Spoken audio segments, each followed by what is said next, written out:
Hello friends, నేను మీరు Ahmed Pasha. Welcome to the media report. ముందుగా ఒక బ్యాడ్ న్యూస్ అండి. Mangalagiri YCP booth convener Venkatareddy గారి మీద గురువారం రాత్రి టీడీపీ గూండాలు అటాక్ చేసిన సంగతి మనందరికీ ఎరికే. ఆయనని దారుణంగా కొట్టిర్రు. ఆయనని తీసుకుపోయి హాస్పిటల్లో అడ్మిట్ చేసిన సంగతి కూడా మనందరికీ ఎరికే. కాకపోతే బ్యాడ్ న్యూస్ ఏంటి అంటే ఆయన హాస్పిటల్లో ఆ దెబ్బలకు తట్టుకోలేక చనిపోవడం జరిగింది. ఆయనని బండితో గుద్దేసి కింద పడితే కనికరించుకుంటా ఆయనని కాళ్ళతోటి తన్ని మరి టీడీపీ గూండాలు ఆయనని చంపేయడం జరిగింది. ఎందుకు ఇట్లా జరుగుతున్నది? ముఖ్యమంత్రి జగన్మోహన్ రెడ్డి గారి మీద అటాక్ జరుగుతున్నది, ఈ కార్యకర్తలు వైసీపీ కార్యకర్తల మీద అటాక్ జరుగుతున్నది. దీనికి కారణం ఏంటి అంటే దీనికి చంద్రబాబు నాయుడు గారికి డైరెక్ట్ సంబంధం ఉంది. ఎందుకు అంటే ఓటమి భయం వల్ల చంద్రబాబు నాయుడు ఏం చేస్తున్నాడు అంటే టీడీపీ కార్యకర్తల్ని రెచ్చగొడుతున్నాడు. ఇక్కడ చూడండి, ఈరోజు సాక్షి న్యూస్ పేపర్లో కొంచెం డీటెయిల్ ఇచ్చిండు. కుర్చీ దక్కదనే ఫ్రస్ట్రేషన్లో చంద్రబాబు హింసా రాజకీయం అని చెప్పేసి హెడింగ్ ఇచ్చిండు. నిజంగానే ఓటమి భయం అన్నది చంద్రబాబుకి పట్టుకున్నది, అందుకే హింసా రాజకీయాలు చేస్తున్నాడు. కాకపోతే చంద్రబాబు ఫేమస్ డైలాగ్, మేము హింసని సపోర్ట్ చేయము అని చెప్పేసి డైలాగ్ కొడతాడు. మళ్ళీ ఆ హింసకి పితామహుడు ఎవరు అంటే చంద్రబాబు. ఇక్కడ చూసుకోండి, బూతులు దాడులు ఈ రెండు పనులు చాలా స్మూత్గా చేస్తున్నాడు. మైక్ పట్టుకుంటే మళ్ళీ మైక్ వదిలిపెట్టేందాక బూతులు వైసీపీ వాళ్ళ మీద దాడులు చేయండి అని చెప్పేసి టీడీపీ కార్యకర్తని రెచ్చగొట్టడం, ఈ రెండు పనులే చేస్తున్నాడు చంద్రబాబు. ఇక్కడ చూడండి, రాళ్లతో కొట్టమని గాజు గ్లాసులతో పొడవాలంటూ టీడీపీ శ్రేణులను రెచ్చగొడుతున్న వైనము. మనందరికీ ఎరికే జగన్మోహన్ రెడ్డి గారి మీద అటాక్ జరిగింది. అంతకంటే ముందు చంద్రబాబు నాయుడు ఒక సభలో మాట్లాడుకుంటూ రాళ్లతో కొట్టండి, గాజు గ్లాసులతో పొడవండి అని చెప్పేసి ఒక మాట చెప్పిండు. ఆ మాట ఆయన చెప్పిన తర్వాతే జగన్మోహన్ రెడ్డి గారిని చంపడానికి ఒక పెద్ద కుట్ర జరిగింది. ఒక షార్ప్ ఆబ్జెక్ట్ ఏదైతే, ఒక రాయి ఏదైతే ఉందో, అది కూడా సిమెంటు గట్టిపడ్డాక ఏదైతే రాయి ఉంటుందో ఆ రాయితోటి జగన్మోహన్ రెడ్డి గారిని నెత్తి పలగొట్టిండు. ఆల్మోస్ట్ ఆల్ జగన్మోహన్ రెడ్డి గారిని చంపడానికి ప్రయత్నించిండు. కాకపోతే దేవుడి దయ, ఆ రాయి పైన తగిలింది, కొంచెం కింద తగిలి ఉంటే కన్ను పోయేది, ఇంకా చాలా దారుణాలు అనేది జరిగేది. కానీ ఆయన పేద ప్రజలకు చేసిన మంచి పనులు, పేద ప్రజల ఆశీర్వాదాలు జగన్మోహన్ రెడ్డి గారిని కాపాడినాయి. కాకపోతే జగన్మోహన్ రెడ్డి గారి మీద జరిగిన అటాక్కి డైరెక్ట్ సంబంధం చంద్రబాబు నాయుడుకి ఉంది. రెచ్చగొట్టింది చంద్రబాబు నాయుడు. రేపు పొద్దున్న కంపల్సరీగా ఎఫ్ఐఆర్లో చంద్రబాబు నాయుడు పేరు తప్పకుండా యాడ్ చేయాలి. ఇది చాలా ఇంపార్టెంట్, ఎందుకంటే రెచ్చగొట్టింది చంద్రబాబు నాయుడు కాబట్టి.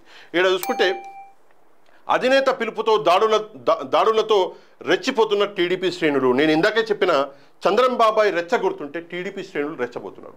కానీ ఆ శ్రేణులకి నేను ఒకటే విషయం చెప్తున్నా, టీడీపీ శ్రేణులకి.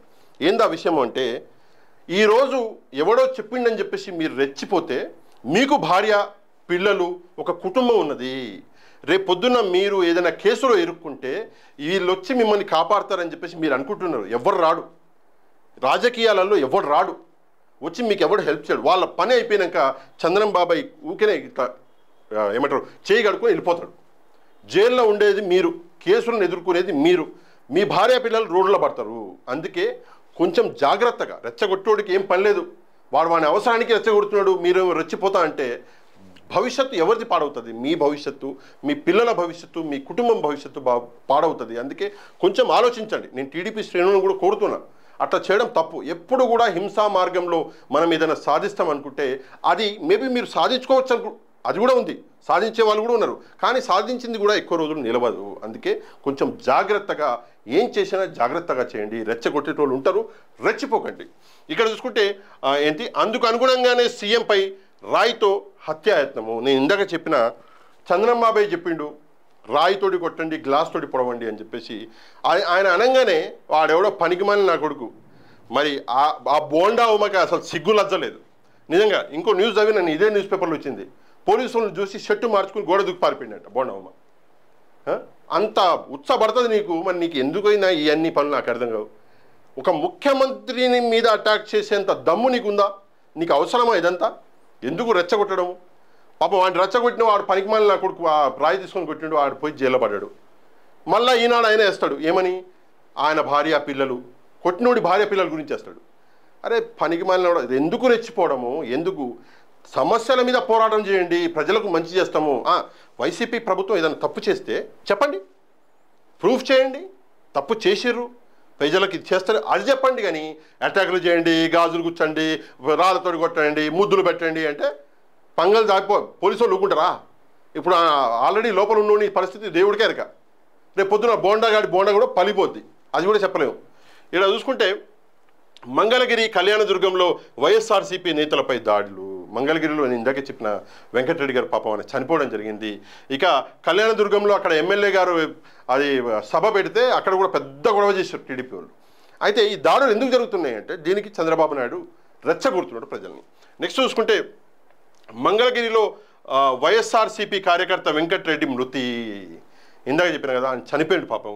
నిజంగా దారుణం అండి. అండ్ ఇంకో విషయము, నేను వైసీపీ క్యాడర్కి అంటే డైరెక్ట్గా జగన్మోహన్ రెడ్డి గారికి కూడా రిక్వెస్ట్ చేస్తున్నాను. ఏంటంటే చనిపోయాడు, మన పార్టీ కోసం, మీ పార్టీ కోసం కష్టపడి చనిపోయాడు, మీ పార్టీ కోసం దెబ్బలు తిన్నాడు, కుటుంబం పాపం ఆయన కుటుంబాన్ని ఆదుకునే బాధ్యత కూడా జగన్మోహన్ రెడ్డి గారు తీసుకోవాలి దయచేసి. ఎందుకంటే ఇట్లా జరిగితే రేపు పొద్దున్న మన క్యాడర్లు చెదిరిపోతాయి, వైసీపీ క్యాడర్లు నిరాశపడే ఛాన్స్ ఉంది. కాబట్టి తప్పకుండా మీరు బాధ్యత తీసుకొని వెంకటరెడ్డి గారికి ఆర్థిక సాయం చేయాలని చెప్పేసి నేను రిక్వెస్ట్ చేస్తున్నాను. నెక్స్ట్ వచ్చేసి తాజా పరిణామాలతో టీడీపీ సీనియర్లలో తీవ్ర కలవరపాటు. ఎందుకు టీడీపీలోనే కలవరపాటు? సీనియర్లు ఎవరైతే ఉన్నారో ఎందుకు కలవరపాటు అంటే ఏంది చంద్రబాబు నాయుడు ఇట్లా మాట్లాడుతున్నాడు, ఏంది రెచ్చగొడుతున్నాడు, ఏంది రాజకీయం, ఇట్లా చేయడం తప్పు కదా. ఇప్పుడు సీనియర్ నేతలు, జూనియర్ అంటే ఇక ఆడికి ఏం తెలిసి ఉంటుంది బొచ్చు, కానీ సీనియర్ నేతలకు మొత్తం తెలుసు కదా. ఎందుకు మాట్లాడుతున్నాడు ఇట్లా అంటే ఓటమి భయంతో మాట్లాడుతున్నాడు అని చెప్పేసి టీడీపీ నాయకులు, సీనియర్ నాయకులకు కూడా ఒక ఐడియా ఉన్నది. అందుకే వాళ్ళు కూడా కొంచెం కలవరపాటు అన్నది వాళ్ళలో ఉన్నది. ఇక్కడ చూసుకుంటే ఒకవైపు సీఎం జగన్ తన పాలన నచ్చితే ఓటు వేయమంటున్నారు. ఇది చాలా మంచి విషయం అండి. మీ ఇంటికి నా వల్ల ఏదో ఒక మంచి జరిగితేనే నాకు ఓటు వేయండి, లేకపోతే ఓటు వేయొద్దమ్మా అని చెప్పిన ఏకైక నాయకుడు ప్రపంచంలోనే, ఇండియాలో కాదు ప్రపంచంలోనే ఏకైక నాయకుడు జగన్మోహన్ రెడ్డి. ఇంతవరకు నేనైతే ఇండియాలో అయితే అసలు వెళ్ళా, నా వల్ల మంచి జరిగితే ఏంటి, జరగలేదా ఏదు నాకు ఓటు అని చెప్పిన మొనగాడు జగన్మోహన్ రెడ్డి. అంత కాన్ఫిడెన్స్ ఉంది జగన్మోహన్ రెడ్డి గారికి, నేను ప్రతి ఇంటికి ఏదో ఒక మంచి పని చేసిన అని చెప్పేసి జగన్మోహన్ రెడ్డి గారికి తెలుసు. నెక్స్ట్ ఇక్కడ చూసుకుంటే విధానాలు చెప్పకుండా బాబు హింసకు పిలుపునిస్తున్నారని ఆగ్రహము.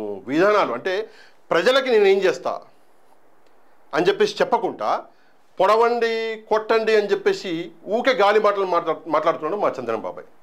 అందుకే ప్రజలు రెచ్చిపోతున్నారు. విధానాలు నేను చేస్తా, కాకపోతే ఒక దరిద్రం ఏంటంటే చంద్రబాబు నాయుడు ఏదైనా చేస్తా అని చెప్పినా కూడా ప్రజలు నమ్మే పరిస్థితి లేదు. ఎందుకంటే 2014 కూడా నేను అది చేస్తా, నేను ఇది చేస్తా, నేను ఇది రైతులకి అదేదో రుణమాఫీ చేపిస్తా అది ఇది అన్నాడు. అంత గాలి మాటలు చెప్పి లాస్ట్కి ఆ మేనిఫెస్టో ఏదైతే ఉందో 2014ది ఆ మేనిఫెస్టోని ఆయన వెబ్సైట్లకి తీసేసిండు. ఎందుకంటే ఆయన చెప్పిన మాటలు ఒక్కటి కూడా నెరవేర్చలేదు. ప్రజలు చూస్తారు, వెబ్సైట్లకు పోయి చూస్తారు నువ్వు ఏమేం చేసినావు అని చెప్పేసి వెబ్సైట్లకు వెళ్ళి మేనిఫెస్టోనే పీకి పడేసాడు. అందుకే చంద్రబాబాయ్ మాటకి వాల్యూ లేదు. ఇప్పుడు రాజశేఖర రెడ్డి గారు ఉండే ఒక మాట చెప్తున్నా, రాజశేఖర రెడ్డి గారి బలం ఏంది ఎప్పుడైనా ఆలోచించారా మీరు? రాజశేఖర రెడ్డి గారి బలం ఏంటంటే ఆయన మాట. ఆయన ఆలోచించి మాట ఇచ్చేవాడు, మాట ఇచ్చిన తర్వాత ఆయన మాట మీద నిలబడేవారు. ఆయనకున్న అతిపెద్ద అంటే మంచి అలవాటు అదే. రాజశేఖర రెడ్డి గారు అది చేసిర్రు, చాలా చేసిర్రు, కానీ ఆయనకున్న అలవాట్లలో చాలా మంచి అలవాటు ఇదే. ఏంటంటే మాట ఇచ్చి మాట మీద నిలబడతాడు, అస్సలు మర్చిపోడు.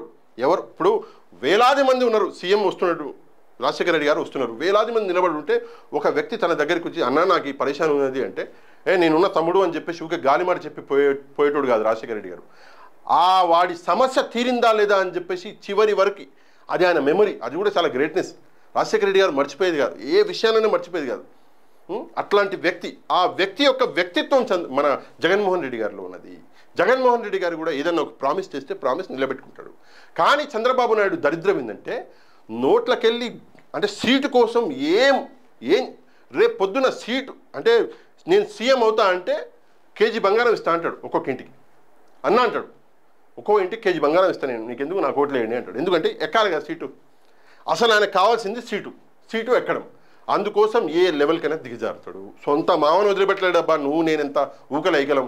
ఇది టీడీపీ కార్యకర్తలు ఒక్కసారి ఆలోచించాలి. ఇది చాలా ఇంపార్టెంట్ విషయము. సొంత మామను వదిలిపెట్టినప్పుడు నిన్నేం చూసుకుంటాడు? ఇప్పుడు నువ్వు పోతావు, క్రైమ్ చేస్తావు, రాయి కొట్టేసిండు, పోయి ఆడు జైల్లో పడ్డాడు, ఏం చేస్తున్నాడు చంద్రబాబు నాయుడు? రెచ్చగొట్టింది చంద్రబాబు నాయుడు, ఏమైనా చేయగలడా? వాడి జీవితం నాశనం. అందుకే టీడీపీ క్యాడర్ కొంచెం ఆలోచించాలి. నెక్స్ట్ చూసుకుంటే శృతి మించి వ్యవహరిస్తే ప్రజలు సహించరని వ్యాఖ్యలు. నిజంగానే ఆ చంద్రబాబాయ్ ఏదైనా శృతి మించి ఇట్లనే ఇప్పుడు అటాకులు చేస్తే ప్రజలు అంతా చూస్తున్నారు.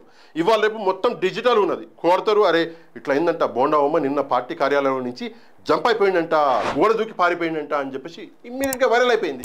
అట్లనే ప్రజలు అన్నీ గమనిస్తారు, అన్నీ చూస్తారు. అందుకే మంచి మాట్లాడండి, చెప్పండి. ఒకడున్నాడు అసలు ఎందుకో ఏదో ఊగిపోతుంటాడు మన పవన్ కళ్యాణ్. ఎందుకు ఊగుతావు రా బాబు, మాట్లాడు. ఇది ఉంది ఇది ఉంది ఇది ఉంది ఇది ఉంది నీ చెప్పు.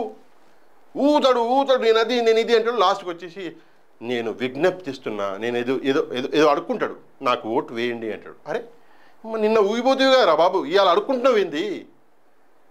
అది పరిస్థితి. నెక్స్ట్ ఇక్కడ చూసుకుంటే రాజకీయంగా తమకు తీవ్ర నష్టం వాటిల్లుతుందని ఆందోళన. రాజకీయంగా నిజంగానే ఈసారి టీడీపీ పరిస్థితి అనేది దారుణంగా ఉంది. సరే అక్కడ నేషనల్లో గోధి మీడియాని వాడుకొని అది ఇది ఏదేదో ఏదేదో అనుకుంటున్నారు, కానీ నిజమేంది గ్రౌండ్ రియాలిటీ. నేను కూడా ఆంధ్రాలో తిరిగినోడిని, మళ్ళీ ఇప్పుడు పోతూనే ఉన్నా, మళ్ళీ నెక్స్ట్ వీక్ పోతున్నా మళ్ళా. కానీ నా గ్రౌండ్ రియాలిటీ తెలుసు. 95% మహిళలు, నేను చెప్తున్నా రాసుకోండి పేపర్ పెన్ తెలుసు, 95% మంది మహిళలు జగన్మోహన్ రెడ్డి గారితో ఉన్నారు. 70% మంది పురుషులు మన జగన్మోహన్ రెడ్డి గారితో ఉన్నారు. మిగతా 30% అసలు వాళ్ళు ఓట్లు వేస్తారా అది కూడా తెలియదు, తాగుబోతురు, వాళ్ళకంటే మందు కావాలంట. అది పరిస్థితి. కాకపోతే జగన్మోహన్ రెడ్డి గారికి సపోర్ట్ అనేది గ్రౌండ్ లెవెల్లో చాలా బాగుంది. నెక్స్ట్ ప్రజలు పూర్తిగా దూరం అవుతున్నారని ఆవేదన. 100% నిజము. ప్రజలు ఎప్పుడో మర్చిపోయారు. సరే ఇవాళ టీడీపీ జెండాలు వేసుకొని ఎవరైతే చంద్రబాబు వెనకాల కొంతమంది తిరుగుతున్నారో, నిజానికి రేపు పొద్దున ఓట్లు వాళ్ళు ఎవరికి వేస్తారు అంటే చంద్రబాబు నాయుడికి ఏరు. ఎందుకంటే వాళ్ళలో అందరికీ సంక్షేమాలు అందినాయి. ఓటు బటన్ నొక్కేటప్పుడు జగన్మోహన్ రెడ్డి గుర్తొస్తాడు వాళ్ళకి. ఎందుకంటే మా ఇంటికి మంచి చేసిండు, మా బిడ్డకు చదువు చెప్పించాడు, మా ఆడవాళ్ళకి డబ్బులు ఇచ్చి వాళ్ళని ఆదుకున్నాడు, మా కుటుంబాలను ఆదుకున్నాడు, మాకు ఇండ్లు ఇచ్చిండు, మాకు ఇవన్నీ గుర్తు రావా మంచి పనులు? చంద్రబాబు నాయుడు ఏం చేసిండు?